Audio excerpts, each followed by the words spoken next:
बीड जिल्ह्यातल्या एका गावामध्ये ऊसतोडीचं काम चालू होतं। ऊसतोड मजूर आपलं त्या ठिकाणी ऊसतोडीचे कामं करत होते आणि सकाळी उठलं कीच ऊसतोड करायला निघत होते।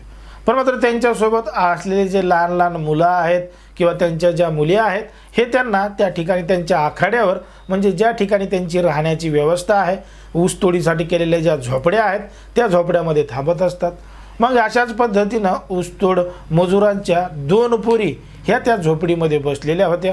18 वर्षापेक्षा त्यांचं वय कमी होतं आणि आईवडील तिकडं ऊस तोडायला गेल्यामुळं त्या इकडं झोपडीवरच थांबल्या होत्या। दुपारची वेळ होती, आजूबाजूला कोणी नव्हतं कारण की सगळेच कामधंद्याला गेले होते। पण मात्र जेव्हा त्या झोपडीमध्ये एकत्र बसलेल्या होत्या तेव्हा त्या ठिकाणी त्याच गावातले 2 स्थानिक लोक त्या ठिकाणी आले।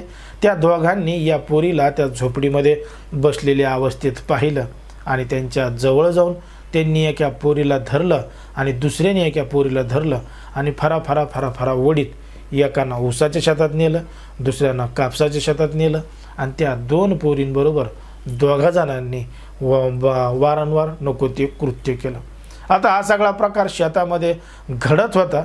त्या पोरी आरडाओरडा करायचा प्रयत्न करत होत्या, पण मात्र त्यांनी आरडाओरडा प्रयत्न जर केला तर त्यांनी त्या पोरीला धमकी देखील दिली होती, कारण की या संपूर्ण प्रकरणामध्ये घडलं होतं आणि दडलं होतं एक धक्कादायक प्रकरण, धक्कादायक घटना। नेमकं काय आहे संपूर्ण प्रकरण, कुठं घडली आहे घटना हे आपल्याला अगदी सविस्तरपणे बघायचं आहे। पण जर तुम्ही अजूनही आपलं चॅनल सबस्क्राईब केलं नसाल तर लगेचच करून घ्या आणि बाजूला असणाऱ्या बेल नोटिफिकेशनला सुद्धा ऑन करायला विसरू नका। आता ही जी संपूर्ण घडलेली घटना आहे ती आहे बीड जिल्ह्यातील माजलगाव ग्रामीण पोलीस ठाण्याच्या हद्दीमध्ये घडलेली संपूर्ण घटना आहे आणि या ठिकाणी या परिसरामध्ये राहणाऱ्या 2 पोरी होत्या। 18 वर्षापेक्षा त्यांचं वय कमी होतं आणि तारीख होती 24 डिसेंबर 2025 ची।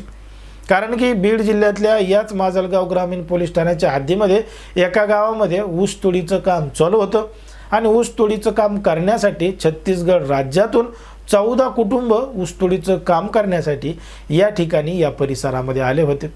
मग या ठिकाणी आल्यानंतर त्यांच्या ज्या पोरी होत्या, लहान लहान मुलं होते हे त्यांच्या आखाड्यावरच थांबत होते। मग 24 तारखेला अशाच पद्धतीनं त्या पोरी झोपडीमध्ये बसलेल्या असतानाच त्या ठिकाणी त्या गावामधले 2 जण त्या पोरीच्या दिशेने आले। त्याच्यामधला एक दुकानदार होता तर दुसरा ट्रॅक्टर ड्रायव्हर होता, अशी माहिती त्या पोरींनी नंतर दिली होती। त्या 2 जणांनी त्या पोरीला पकडलं, वडत एकीला ऊसाच्या शेतात नेलं, दुसरीला कापसाच्या शेतात नेलं आणि त्यांच्यासोबत नको ते कृत्य केलं।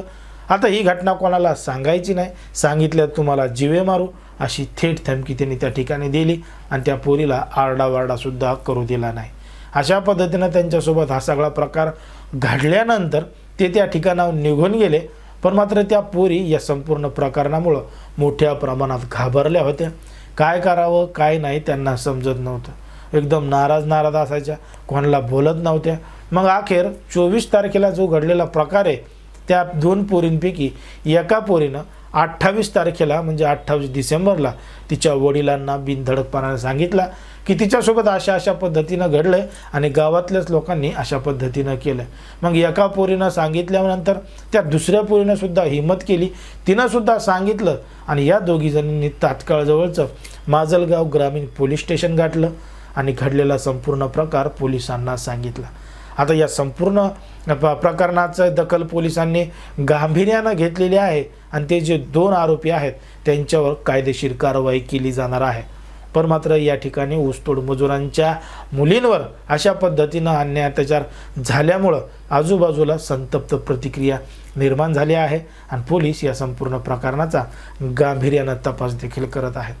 पण मात्र सध्या समाजामध्ये, देशामध्ये, राज्यामध्ये कशा पद्धतीच्या घटना घडत आहेत हे तुम्हाला या संपूर्ण प्रकरणावरून लक्षात आलं असेल। कोणाच्याही भावना दुखवणं, कोणाचंही मन दुखवणं हा आपला उद्देश नाही। समाजामध्ये जे घडतंय, मीडियामध्ये जे दिसतंय तेच सांगायचं काम त्या ठिकाणी करत असतो।